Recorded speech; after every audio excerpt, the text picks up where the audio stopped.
All right, guys, welcome back to another RTSTM. I want to salute you, send you that love. Hope you and your family are staying safe out here in this geo-engineered storm by the government. I got a great show for you today. Today, we're going to be talking about the fact that they got them, dog. Yeah, they got them. They ran up in that church thinking they can do all that crazy stuff, thinking they can go over there and just step on them Christians. Crazy to me, like they ain't ran up in no mosques. They ain't ran up in no synagogues, talking about why y'all ain't out here in these streets. But we're going to get to that in a minute. We're going to show Don Lemon video, and we're going to show Nakima Armstrong, Chantel Allen, she got locked up too, and the boy William Kelly. He going to go up in the church talking about, oh, y'all up in here worshiping a preacher with a suit on. Jesus didn't have a suit on. Oh, this ain't a church. This is the house of the devil. We're going to get to that in the video in just a second. But since Nakima Allen has just basically got locked up, she's got arrested, and by now I think she's probably out on bond. Whether she's on her own recognizance or not, I'm gonna have to look into that a little bit deeper, but I think she got out today. And she also was talking to CNN, and we're going to show that video, and a little bit toward the end of the video as well. Now, let's go ahead and show her getting arrested, talking about Nakima Armstrong. She's a civil rights lawyer, and she's also a pastor. She's also a might as well just say she's a rocket scientist. I mean, she got so many different accolades, it doesn't even matter. Let's go ahead and jump into it and see what she's talking about. We have put you in handcuffs. Why? That's the part. That's the policy. Of course it is. Why are you recording this? Why? Just to make sure everything's. Wait, hold on, sir. Before I understand, but I'm asking, why is he recording this? I would ask that you not record if it doesn't have to be. I don't want to be a trophy for MAGA. So I'm asking you. Is it Department of Policy to record? If it's not, can you please stop recording? Yes. I was instructed to record you. Oh, she gonna be a trophy. How this all started.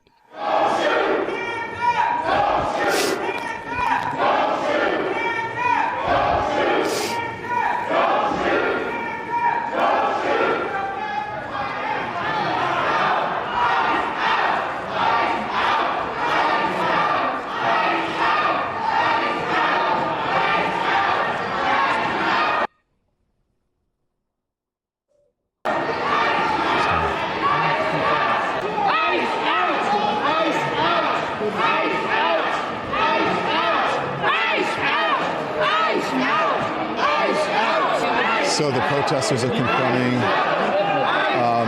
church members and leaders. They have stopped the service. A lot of people, a number of people have left. There are some who are still sitting here. Are you okay with the injustice that's happening within your city? We pay for justice every day. Are you okay? So you're not okay with I'm just here. I'm just here photographing. Are you okay with the I'm not part of the group. I'm just here photographing. I'm a journalist.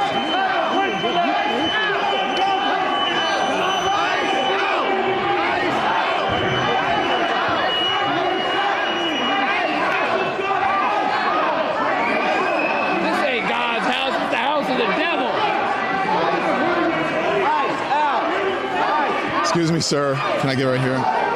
Thank you. I'm sorry.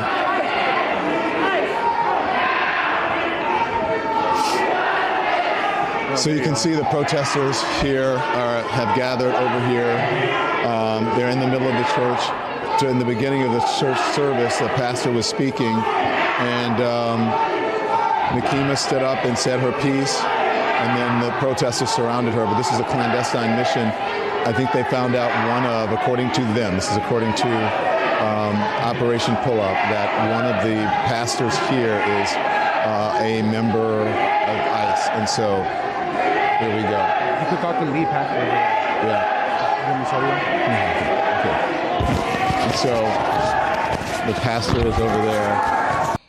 Now, what you would do if these people busted up in your church talking about some Renee Good, ICE out.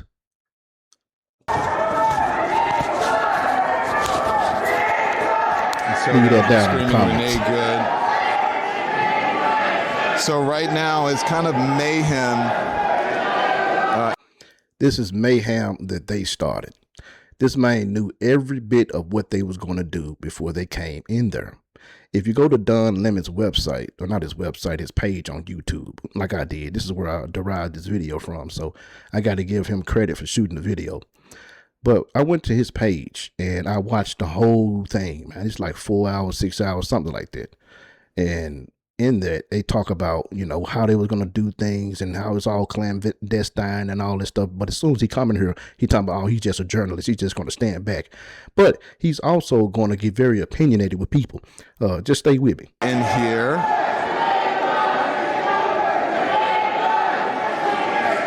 And there are some folks here who are praying. Some of the members are chronicling. And there are, it's a surprise effort, obviously. And the folks here are not happy about it.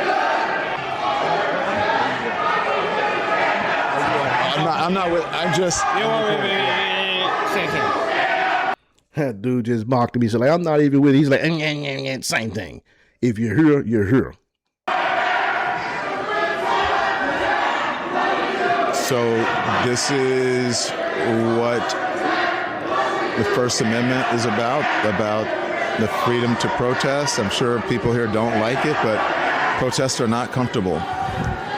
And there are people here who are, I'm looking at a young man who's in the corner. He's frightened, he's scared, he's crying. People are leaving church. So, yeah.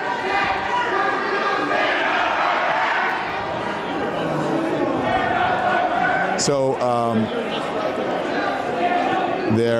I don't think they know what to do. I'm sure they probably call the local authorities right now, and they'll show up in a bit. But so far, no one has been hurt. People are just really angry and upset. And members of the church are trying to get them to calm down. But this is the beginning of what's going to happen here. When you violate people's due process, when you pull people off the street, you start dragging them and hurting them and not abiding by the Constitution, when you start doing all of that, people get upset and angry. And if you remember what the civil rights movement was about. First of all, the civil rights movement had everything to do with black people getting their rights that they deserved. It had nothing to do with illegals from all around the world, such as Somalians coming over here stealing money from kids' mouths. The civil rights movement was about these very kinds of protests. And for some reason, in our modern era, people think that in order to have protests, you got to be, cordoned off to a certain area. And you don't have to be cordoned off to a certain area. However, the U.S. Constitution and what Congress have imposed have made it so that you can't go up in churches, synagogues, any place that a person is worshiping and disturb their worship, man. You can't do that. Just because you got the First Amendment right doesn't trump the fact that somebody got the right to pray to their God. Don Lemon. What time you can protest. There's nothing in the Constitution that tells you what time you can protest. You can protest at any time. That's the whole point of it, is to disrupt. It's to make uncomfortable. And that's what they're doing. And that's what I believe when I say everyone has to be willing to sacrifice something. You have to make people uncomfortable in these times. If you see how uncomfortably and how harsh people are being treated on the streets, you have to be willing to go into places and disrupt and make people uncomfortable. That is what this country is about. This dude, Don Lemon, is a clown. What is he sacrificing? What is he sacrificing? As we already know, the judge made it so that he can't even get charges right now. Now, it may come up, a little bit later on that he got charges, but as of right now, he ain't sacrificing nothing. Actually, Nakima Armstrong is sacrificing her freedom, but she's a dumbass. She's doing stupid shit, and she's going to get what she deserves, just like the rest of these clowns. And that's why we're here, demanding justice for Renee Good and letting them know that this will not stand. They cannot pretend to be a house of God while harboring someone who is directing ICE agents to wreak havoc upon our community and who killed Renee Good, who almost killed a 6-month-old baby. Enough is enough. I am a reverend. So how you going to pretend to be a reverend and you going to come up in somebody else's church house starting all type of pandemonium? What is wrong with you, woman? Now, we already know the scripture talks about women being pastors, but I'm going to let y'all put that down in the comments on why that's possibly right or wrong. On top of being a lawyer and an activist, so I come here in the power of the Almighty God for righteousness, truth, and justice. Is this the gentleman you were explaining to? No, he's one of us. Okay. Who is the person that we should talk to? Is there a pastor or something? They might have run away. All right, we'll see if we can find him. I'm gonna talk to the pastor. Let's see if I can talk to him. Let's go over here. Hi, how are you? Hi. Let's see if we can talk to the pastor. Our church had gathered for worship, which we do every Sunday, and we were interrupted by this group of protesters. We asked them to leave, and they obviously have not left. So. What do you think of this? And I find it also strange that they went in a predominantly white church to do this. Now, they talking about the dude that run ICE, I guess the main dude, the director or whatever, supposedly like he's a pastor at that church, and that's the reason why they even went in there in the first place. But guess what? He ain't even there that day. They still in there. But I tell you one thing, let them come up in a black church, good old Baptist church with this dumb shit. I guarantee you they would have had a different result. I mean, this is unacceptable. It's shameful. It's shameful to interrupt a public gathering of Christians in worship. But there were folks who will say, I have to take care of my flock. okay, but listen, we live in there's a constitution in the First Amendment to freedom of speech and freedom to assemble and protest. Yeah. We're here to worship. We're here to worship Jesus because that's the hope of these cities. That's the hope of the world is Jesus Christ. I want to be very respectful. Please don't push me, though. We're here to worship Jesus. Yes. That's why we're here. Yeah. Okay. That's why we're here. Okay. He should have pushed him. I don't think that reverend pushed that man. He probably touched him. You know how you touch somebody on the arm or whatever, you know what I'm saying? You kind of touch their arm a little bit or something like that. This clown over here trying to sensationalize things. That pastor ain't pushed that fool. He should have smacked the hell out of him, in my opinion. That's what we're about. Don't you think Jesus would be understanding we're about and love these folks? We're about spreading the love of Jesus. But did you try to talk to them as a Christian? No one is willing to talk. Okay. I have to take care of my church and my family, so I asked that you actually would also leave this building. You don't want us to chronicle what happened? Unless you're here to worship. I'm always worship. I'm a Christian. We're here to worship. Yeah. We're here to worship. Okay. Thank you very much. I appreciate it. Don Lemon gonna try to use some brute force journalism on this pastor when the pastor got to worry about the whole flock, got to worry about his kids and his family. This man didn't wake up that morning and have a whole sermon wrote out, you know what I mean, trying to spit that knowledge to the people to then have to deal with a bunch of unruly protesters that are set up like automatons. All they're saying is 2 or 3 words. ICE out, no blah blah blah, no peace and whatever, good, blah blah blah. You know what I'm saying? That's all they're saying is a blah blah blah. Man, look, ain't nobody got time for it. Back to the show. So that's one of the pastors of the church, and it's kind of loud, so I can't hear him. So we'll see. Let's go out front and see what's happening. Let's go out front. So I'm going to take you outside of the church and just show you a little bit, but yeah, that was interesting to watch. This guy here, look, he's hugging his kid. And, you know, I've imagined it's uncomfortable and traumatic for the people here. But again, careful, it's very slippery right here. Yeah. It's uncomfortable and traumatic for the people here, but that's what really, careful, please. Really please slippery. fall. Not kidding. That's what protesting is about. And so slip and fall. There's you see the police are and here. Fall. They haven't come in yet, but that police are here. And this is where folks are leaving. Police have showed up, but they. Now this fool don't tell them, oh, the police done showed up, but they still got the gall to go back in this church, though, don't they? And now keep in mind, the police is outside. So in a minute, he's going to show the protesters that were just in the church. He's going to show them outside, and they're going to go outside and talk to them. Now these folk got the gall to be standing there causing all types of pandemonium, like I said, right? They got the gall. Police standing outside. Protesters still standing there. Now, what that tell you? That tell you that the police been told not to arrest these protesters by the mayor, Jacob Fry, and the governor, Tim Walz. See, they all crooked as hell. We're going to talk about that in another episode.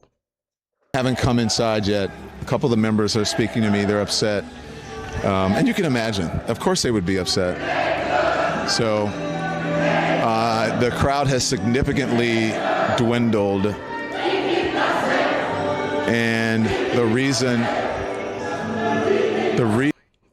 is because y'all done ran these people up out their church when they went to Sunday church to worship.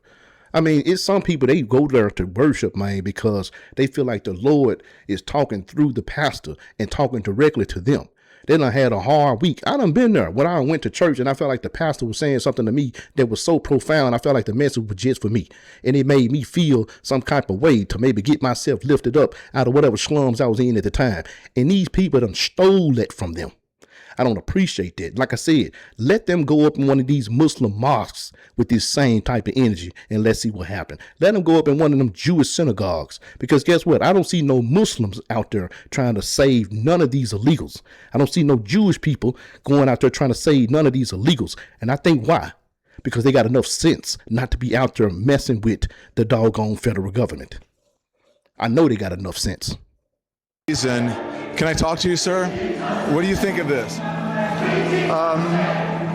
While I agree with everybody's freedom to protest, these people have come into our house and they've interrupted our worship. This is a house of peace, and we try to proclaim that. And this stirs division and rancor. And in the end, it's not helpful. Ultimately, I believe they've lost. They've emptied a house of worship. Everybody's gone home. Their point has been proven worthless. And so, in the end, I think they lose. But more importantly, if I was to break into any of their houses uninvited, cause derision and upset according to their values, I would be kicked out ultimately. It's not a good way. I feel violated. I feel interrupted. I feel angry. Can I ask you something? When you were saying if you had showed up at their house, they're saying that people are showing up at houses where they're citizens or without due process and breaking and entering the house. One that we saw, I've been watching from New York, with a battering ram into someone's private property, and there's no recourse. There's no, you understand what I'm saying? This is all part. First of all, they went in there when they took that old man out the house and he had on nothing but his underwear and a bathrobe. Well, the people that he was living with had one of those SEX charges. It was two people in there with those SEX charges. You feel what I'm saying? Man, look here. But this dude, this clown Don Lemonhead, what Don Lemonhead is going to do is he's going to try to twist the facts and twist the statistics. See, remember, he came from CNN. We gonna show y'all Nakima Anderson, whatever her name is. She's gonna be in CNN in just a second. Stay with me. Part of a much larger dialogue, in my opinion. Armstrong. On one side, Nakima Armstrong. Are people who watched a previous administration bring 12 million people in over the course of 4 years. And many of them undocumented, many of them criminals, etc. Man, look at these white folk with their fist up in the air like they Black Panthers. Boy, these damn liberals will just latch on to anything. This is another administration's corrective. Now, whether you agree with the policies or procedures, I think I could actually be sympathetic to some of the things where there have been challenges to action and decency. At the same time, these are what are called targeted interventions by ICE to keep the American people safe. If I respectfully may interject here, I've been out reporting on a lot of these, and they're not targeted. There are no warrants signed by a judge. Let me finish. And they're American citizens, many of them. Most of the people that they detain don't have criminal convictions or criminal records. I'm not going to get into. First of all, it is a misdemeanor for an illegal to break in America the first time around. If they break into America the second time, let's just say Obama threw them out the country. Then they came back in under the Trump administration. Guess what? That second time you came into the country, you automatically a felon. You automatically a criminal. Whether it's a misdemeanor or a felony, if you commit a crime, you a criminal if you do a crime. the weeds. This is But you should know that, though. Don't you think that's part of it? Yes, and I could also show you many opposing sides where we're also picking up the very criminals that have put Americans in danger. And I'm not saying it's pretty. I'm not saying it's not messy. I'm not saying it couldn't be better. I'm saying this is a part of a much larger dialogue in which one administration caused a great deal of chaos and havoc and danger for American citizens, and another is trying to correct that. Do you believe that? Why honestly, Okay. let me talk to you Listen, just on the you're not facts. a journalist. Yes, I am. I want to give you the facts. No. Did you know that undocumented people and immigrants commit far less crime than American citizens? We're done here. We're done here. Than natural-born Americans? You won't listen. If you could ask, I'm giving you the facts. It is. Give me facts. I would have a conversation. But I can respond to you. No, But Did Jesus stand with the oppressed? Because he doesn't want to listen to facts. That's the interesting thing about this is that they won't listen to facts. No. You won't because when you pose as a journalist. I am a journalist. Journalists give facts. And then you start correcting me with facts and don't have. You shouldn't hear the facts. Of course, I should most hear of the people facts. who are picked up but will are you not. Give me the facts on both sides. That is the facts on both sides. Most of the people who are picked up and are detained are not convicted. They have no criminal convictions. They have no criminal records. None. I like that older gentleman. I can tell he's refined. He got a lot of sense, and he ain't trying to listen to this dummy lemonhead, dummy lemonhead. That's what I'm gonna call him. That immigrants commit far less crime than native-born Americans. So they won't listen to the facts. Anyways, these folks are still out here. How do you feel? I feel that we did what needed to be done. You heard the pastor say, Lord chasing us to get our house in order. And that's what we were here to do. They said that they think you lost and that this didn't accomplish anything, and you went into their house, the house of the Lord. The reality is the house of the Lord is a place where love lives. It's not a place where you can have a pastor masquerading as the director for the field office of ICE in St. Paul. Are you sure he's in it? If you go to City's Church website, you will see him listed as a pastor. And the moment I mentioned his name, I tried to say, I am a reverend. You asked for the Lord to put your house in order. The moment I mentioned David Easterwood, he tried to shut me down.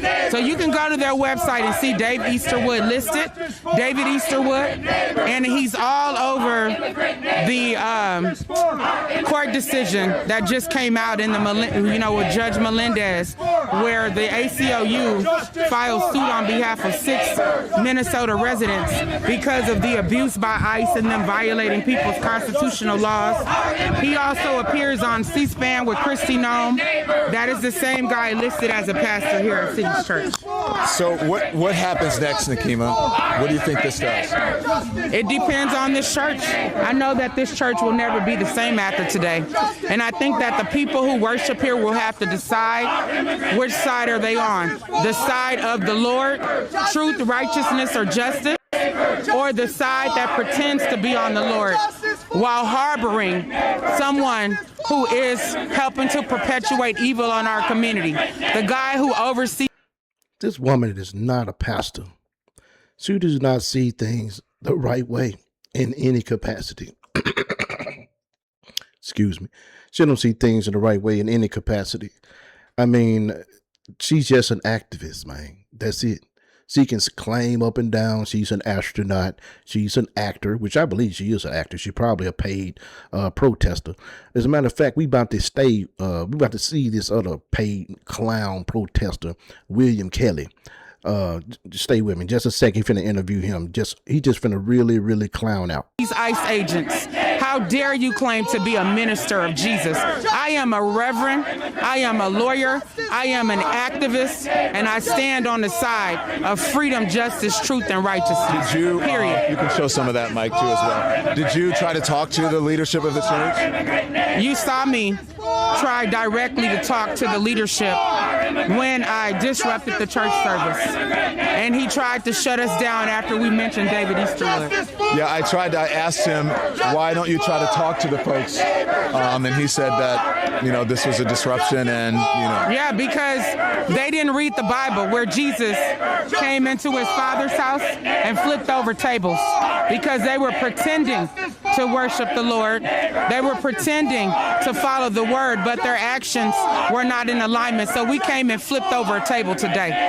This injustice, this unrighteousness will not stand. You cannot be a pastor while also being the director of the field office for ICE in St. Paul. Absolutely not. You're going to continue to do this?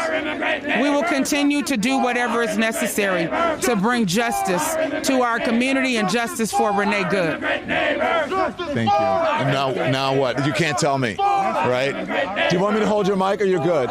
You're good? Okay. And you can talk to any other people, out here talk to these guys. as to why they're here standing for justice. Let's talk to these guys. Thank you, Nikema. I hate to interrupt the loudest guy here. How are you? Nice to meet you. What's your name? William Kelly. I've actually filmed for Jolly Good Ginger on your show. Oh, wow. I'm a good buddy of Jolly. Yes. How are you? Why are you here? I'm here to stand up for immigrant rights. I'm here to stand up for humanity. We're seeing a clear violation of the Constitution every day, so I'm standing up in my immigrant community. We're all immigrants. We're all the sons of immigrants in this nation. Nobody should have comfort right now while our immigrant communities are afraid to leave their houses. Yeah. When I explained to him that most of the people they're detaining have mental convictions and no criminal records, and that immigrants and undocumented people commit far less crime than native-born Americans. Just for the record, guys, this is Don's lemon system connection, his low bit rate and all this stuff. It's not my stuff, man. It's his stuff doing all that jaggering. So this is how it was on his website. I keep saying website, on his YouTube page. And so I cut out a lot of the jittering, but some of it I just couldn't cut out. So bear with me. Said I was a biased journalist, but because I presented him with facts. It's really easy to ignore what's happening. Just as in Poland in 1939, communities ignored a concentration camp a mile away from them. It is really easy. So that's why we're here. We're here to hopefully change a few minds, hopefully to wake a few people up. I was encouraging people in there to be at Whipple with me later today, standing up for, the community. Yeah. Thank you. Thank you, Don. We're both veterans. Yeah, go ahead. Tell me. And we both fought in a war, right, that we were told was against religious extremists oppressing their... Now, this dude here finna say something that's so damn stupid. Now, he talking about he was in the war and he was in the service. And if he was, hey, man, I say thank you for your service. But I don't know what happened to him. But everything he's about to say has nothing to do with those illegals. People with their extremist religion as law. And here we are in the United States, like, I'm crying like 6 times a fucking day. Excuse me, 6 times a day because it's so emotional. It's like you go over there and you believe you're doing this thing that's just. And turns out you're fighting an unjust war, and the reason that they gave us was really misleading. And now we're in the United States, and the same thing that they told us we were fighting against is what they're trying to do here. And maybe it's not the people in the church, all of the people in the church, but they're white people that aren't standing up and speaking when we need everybody to be standing up right now, because the things that the United States purportedly stands for and sent soldiers to war to die, freedom, to fight for, right, is something that now they're low key, or actually kind of fucking high key, getting us to do here. They've got a private military force now to enforce this shit and slowly integrate Christianity as law. It's like it's in Project 25. We read it. And slowly implement Christianity as law. This man said he fought for America, but he don't realize that America is a Christian-based nation. Tell me you just want to be on TV without nothing to say without telling me that. That's what this fool doing. If you're ignoring it, you're complicit. Do you guys see Bovino out walking around? I have the personal honor of finally scolding him for his bad life decisions, yes. And what do you think? I saw yesterday, and it felt very 1930s. He was out. He came out at Whipple with a trench coat on, looking like a Gestapo, general, and he lined the 50 to 100, body armor laden goons in a line, and then he had a press conference as they charged forward and shot us with pepper gas. Nakeem Levy-Armstrong is now out front. And Nakeem, I want to ask you about that video and just this whole issue of who's recording and why and what the policy is, because it's really crucial. But, you're here. You just got out of custody a few hours ago. And I know, we spoke just hours before you were arrested yesterday morning. So then all of a sudden you were arrested and it's been 36 hours that you were in custody. What happened in that time? So what happened was yesterday morning, FBI agents essentially, so let me backtrack a little bit. So they had me as well as some of the other organizers and protesters under surveillance. Really? So they treated us as if we were dangerous criminals, watching our movements. They even went to my co-defendant Chantel Allen's home and watched her and her wife get into their vehicle and drive away the other night. And apparently they were tracking me in my vehicle, which I did not know. And so we stayed in a hotel in downtown Minneapolis because we had heard that they might be arresting people. And we had our lawyer contact the U.S. Marshal's office to see if there was an arrest warrant. Not yesterday, but the day before. And they said there was no arrest warrant, on file. And then he also called the U.S. Attorney's Office as well. And they did not give him any information. So we wanted to be close to downtown. We also didn't want the FBI to kick in our doors, with our families there. So we stayed at a hotel so that we would be able to turn ourselves in the event that we found out that there was an arrest warrant. However, in the meantime, dozens of FBI agents, again, were surveilling us. They found out the hotel that we were staying in. They surrounded the building, monitored the building. And at one point in the middle of the night, we were in my room and I opened one of my friends opened the hotel door to go take her bag next door. And an FBI agent stormed out of the room across the hall from me and chased her and slammed her to the ground. And he thought that later we realized he thought that she was me. So he got physical with her and attacked her. And when I saw this man run out of the room, I just closed the door and locked it. And then I tried to reach my attorney, like, I think that they're in the room next door. She tried to close the door and lock it to evade arrest. You see the police coming after you. You don't close the door and lock it unless you're trying to evade arrest. For surveilling us. It was just so shocking to see the lengths that they went to as if we were dangerous criminals. And we're literally talking about a nonviolent, peaceful protest. And so once we were able to get a hold of our attorneys early in the morning, we talked to them about me being able to turn myself in. And initially David Rosen, who is the head prosecutor on this case, had told my attorney, Jordan Kushner, that I could just self-surrender with him by my side. And then he got a call from a higher up in Washington who said, no, the FBI was going to have to arrest me. And I knew that they just wanted to put on a show because J.D. Vance was coming into town, because MAGA got worked up over the church protest. And that is why I believe that the FBI agent was trying to record me. So that's why they're recording. But what you described is a whole lot of people and manpower and hotel room bills and all of these things that they're doing when you were willing to just walk in and turn yourself in. Absolutely. We followed the steps to see if there was an arrest warrant for me, and there was nothing in their system. And so we were only 8 minutes away from the federal courthouse in downtown Minneapolis, which is where my attorney thought that I would have to turn myself in. So we followed all of the steps, but they treated this as if I was a fugitive on the run, that I had committed murder. And they're doing all this, putting all these resources into tracking down one Black woman when they will put zero resources into holding Jonathan Ross accountable, the ICE agent who killed Renee Good. Let's not forget that fact. He's still roaming around free. There are federal agents protecting his home as we speak. But instead, they tried to make me a target simply for speaking the truth and calling out the authoritarian behavior of the Trump administration and the brutality of ICE in the Twin Cities of Minnesota.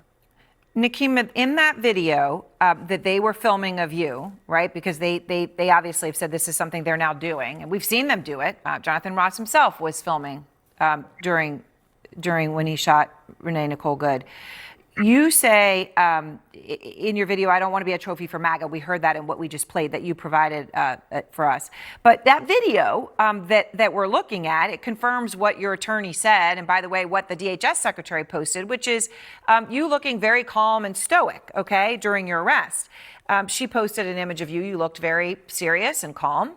But then the White House posted a digitally altered image, and it's looking bereft and crying and very broken up. And so that's the one on the right. I don't know if you can see it, but for viewers, the doctored AI-generated fake image posted by the White House is on the right. On the left is the real image. It's crazy. You gotta love Trump, man. He is the #1 troller in chief, dog. I swear this man crazy. This folk crazy. Look, he got a crying and then like, I need to caught up with my butt. Now, she probably was doing that type of, crying and stuff, but she want to look stoic. I'm a pastor and, blah, blah, blah, civil rights leader and all this stuff here. But yeah, I love the Trump administration, baby. If you love the Trump administration, please make sure you go ahead and like, subscribe, and comment. You know what I'm saying? Please go ahead and give me a follow, man. I'm a small YouTuber, and I can definitely appreciate your support, especially if you done made it this far in the video. Please go ahead and like it, man, and let me know, what you feel about all this stuff that's going on. By the DHS secretary. So, Nikema, when did you find out that this, and what did you think when you first saw what the White House posted? Because you knew it to be a lie. Absolutely. So my husband was there, and he was also recording. So that is the recording that you have, which was taken by my husband. And at the time when I questioned the FBI agent about why he was recording, he had a smirk on his face, right? He knew that this was a sham prosecution to begin with. I could tell, honestly, by the look in his eyes. And I said, you can't, later I said, you can't even look at me with a straight face, about this whole thing. And so when I asked him about recording, he said, oh, it's not going to go on Twitter or anything. I was just asked to record this video. And so I didn't find out until we were in federal custody when my husband told me that it was like last night when they jailed us. Because actually the judge, the magistrate that we appeared before after, being arrested, he actually ordered us to be released yesterday. But the U.S. attorney who is prosecuting this case asked for a stay in the judge's decision so that he could contest it. And it was a bunch of BS as to why they should be able to detain us. And so that 1 hour stay wound up becoming a whole other day in federal custody because there were over 150 protesters who showed up at the federal courthouse peacefully. But they shut the federal courthouse down hours early and then quickly transported us in shackles to the Sherburne County Jail, which is where we were held until, a few hours ago when we were released. They didn't have to do all that. We had ankle chains around us, belly chains. We had handcuffs with a board in between.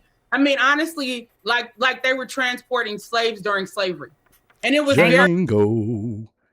Y'all ever seen that movie, The Django? I love that movie. Django. They put in that Django style. Django. Chains and a board chain for the... And belly chains, ankle chains, belly chain, and handcuffs with the board in between where you couldn't even move your wrists. And they put us in the back of a van. These are the U.S. Marshals. And they did not even put us in seatbelts. So we did not feel safe even being transported from the federal courthouse to the jail. But none of it was necessary. Our lawyers tried to get back into the federal courthouse. They wouldn't even let them in. They closed hours early. So all of this was intentional to further punish us for speaking truth to power and standing up for vulnerable people being abused by ICE.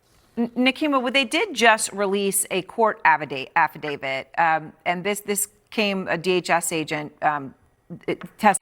Up everything she about to say now, and I can't believe CNN did this. It's about to contradict everything that Nakima just said. Check it out. Video almost over, y'all, so make sure you like. Testifying in here. So I wanted to read for you what they've just put out. We've just gotten this. It says that your church protest, quote, disrupted the religious service and intimidated, harassed, oppressed, and terrorized the parishioners, including young children, and caused the service to be cut short. It goes on to describe a conversation that they said you had before the protest where they said that you specifically said, Nakima, to others, remember, if you have anything that is activist identifying, do not wear it in if you're just going in to sit down and be a part of this situation. I wanted to give you a chance to respond to this affidavit. I said what I said. We went into the church service. Anyone who saw the video saw that we were very peaceful. And the description that they gave with regard to church. I said what I said. I did what I said. You're a lawyer, ma'am? Is that the best way that you can articulate yourself? I said what I said. Churchgoers, that to me sounds like what ICE is actually doing in our community.